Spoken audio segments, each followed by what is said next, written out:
Hello guys, I'm Teja. This is Teja Logs. This is Extreme 125R. After 1 year తర్వాత నా experience మీతో share చేసుకుంటాను. ఇది వచ్చేసి ఓడోమీటర్. మనకి ఇందులో stand indicator and fuel indicator, మనకి టైం కూడా సెట్ చేసుకోవచ్చు. అండ్ బ్లూటూత్ కనెక్టివిటీ కూడా ఉంది. And trip A trip B కూడా ఉంది. అండ్ మనం బ్రైట్నెస్ కూడా మన అడ్జస్ట్మెంట్ అనేది చేసుకోవచ్చు. ఓకే, మనకి ఇది వచ్చేసి hazard light and high beam, low beam and indicator switch and horn.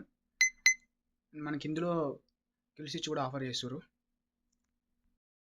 మనకైతే ఈ వెహికల్లో ఇండికేటర్స్ అనేది ఎల్ఈడి అనేది ప్రొవైడ్ చేస్తారు. అండ్ హజార్ లైట్ కూడా ప్రొవైడ్ చేయడం అనేది ఈ వెహికల్ ప్లస్ పాయింట్ అని చెప్పుకోవచ్చు. మనకైతే 125cc వెహికల్లో సింగిల్ ఛానల్ ఏబిఎస్ అనేది ఈ వెహికల్ అనేది ప్రొవైడ్ చేస్తారు. And disc and front tyre వచ్చేసి 90/90, బ్యాక్ టైర్ వచ్చేసి 80/120. అండ్ మనకి టైర్స్ కూడా ఎంఆర్ఎఫ్ అనేది ఆఫర్ చేస్తారు. 125cc వెహికల్ తీసుకోవాలి అనుకుంటే ఈ వెహికల్ అనేది చూడవచ్చు.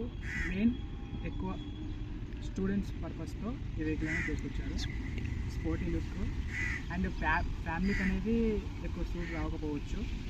ఒకవేళ ఫ్యామిలీకి కావాలి 125cc వెహికల్లో అంటే go to another vehicles and SP 125 లేకపోతే టీవీఎస్ రైడర్ అనేది మీరు పర్చేస్ చేసుకోవచ్చు.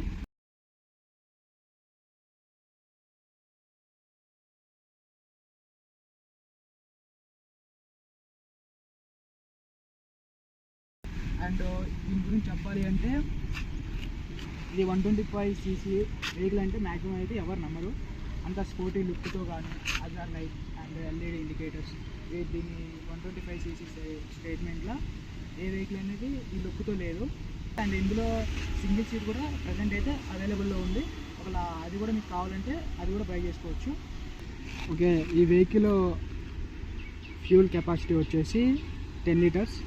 అండ్ మీరు లోకల్లో డ్రైవ్ చేయాలి అంటే సిటీలో ఎక్కువ డ్రైవ్ చేస్తారంటే 45 to 50 మైలేజ్ ఇస్తుంది. లేదు హైవే ఎక్కినప్పుడు అయితే 50 to 55 వెహికల్ అనేది మైలేజ్ అనేది ఇస్తుంది. ప్రజెంట్ ఉన్న వెహికల్లో 125cc వెహికల్లో అండ్ కిక్ రాడ్ అనేది రిమూవ్ చేస్తారు. బట్ దీనికి వచ్చేసి కిక్ రాడ్ అనేది ఆఫర్ చేయడం అనేది ఒక మంచి విషయం అని చెప్పుకోవచ్చు. వెహికల్ డిసడ్వాంటేజ్ వచ్చేసి మెయిన్ వచ్చేసి గేర్ అనమాట. ఇది అనేది గేర్ షిఫ్టింగ్ అనేది చాలా హార్డ్గా ఉంటుంది. ఇది ఫిఫ్త్ సర్వీసింగ్ కూడా అయిపోయింది, బట్ చాలా వరకు అయితే హార్డ్గా ఉంది. ఈ వెహికల్ కొనే ముందు అనేది ఒకసారి అయితే మీరు టెస్ట్ డ్రైవ్ చేసుకొని ఈ వెహికల్ అనేది తీసుకోవాలి. ఈ వెహికల్ వచ్చేసి మొత్తం బాడీ మొత్తం ప్లాస్టిక్తో వస్తుంది. సో మీరు తీసుకునే మీద కొంచెం ఆలోచన తీసుకోండి. ఎందుకంటే ఇప్పుడు సడన్గా ఎక్కడైనా బై మిస్టేక్ మనం కింద పడ్డా కానీ ఇవన్నీ సపోర్ట్ ఇస్తుంది, కానీ మొత్తం మీద ప్లాస్టిక్ ఎప్పుడైనా కింద పడినా చాలా వరకు అయితే పగిలిపోయే అవకాశాలు ఉన్నాయి. అండ్ మీరు ఒకవేళ ట్యాంక్ మీద ఏమైనా క్యారీ చేయాలనుకుంటే 10 to 15 kgs మ్యాక్సిమము పెట్టాలి. ఎక్కువ ఏమైనా పెడితే ట్యాంక్ ఏమైనా పగిలిపోయే అవకాశం ఉంది. ఇప్పుడు నేను మ్యాక్సిమం 1 year అవుతుంది నేను కొనుక్కొని.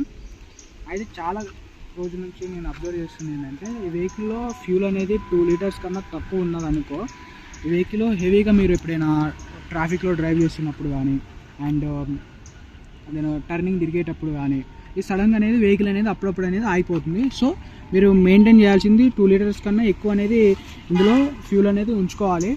దానికన్నా బిలో ఉంటే మాత్రం వెహికల్ అనేది ఆగిపోవడం అయితే జరుగుతుంది. అప్పుడు వెహికల్ కూడా పాడైపోద్ది.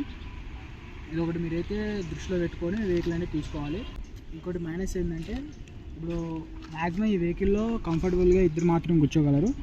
అండ్ ఫ్యామిలీకి అయితే ఈ వెహికల్ సెట్ కాదు. ఒకవేళ మీరు ఫ్యామిలీ కోసం వెహికల్ పర్చేజ్ చేయాలి అనుకుంటే గో టు అనదర్ వెహికల్. ఈ వెహికల్ నేను కొన్నాక ఎక్స్ట్రాగా కొన్న ఐటమ్స్ అంటే లేడీస్ ఫుట్ రెస్ట్ ఇది ఒకటి బై చేసిన. అండ్ తర్వాత వచ్చేసి మడ్గర్ అండ్ ఇంజన్ గార్డ్ కూడా. ఇది వచ్చేసి కాస్ట్ అనేది స్టోర్ రూమ్లో 1250 పడింది నాకు. ఒకవేళ మీ నియర్ బై స్టోర్లో ఎంత ఉందో చూసుకొని ఇది పెట్టుకోండి. ఓకే గైస్, మీరు ఒకసారి సైలెన్సర్ సౌండ్ అయితే వినండి.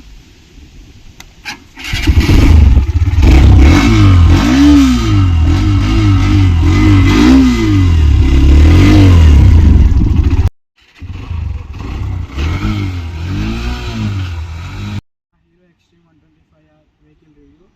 అండ్ నా రివ్యూ నచ్చితే సబ్స్క్రైబ్ చేయండి అండ్ షేర్ చేయండి, లైక్ చేయండి. ఒకవేళ ఏమైనా మిస్ అయ్యి ఉంటే కామెంట్ సెక్షన్లో మెన్షన్ చేయండి. And thank you for watching and signing off.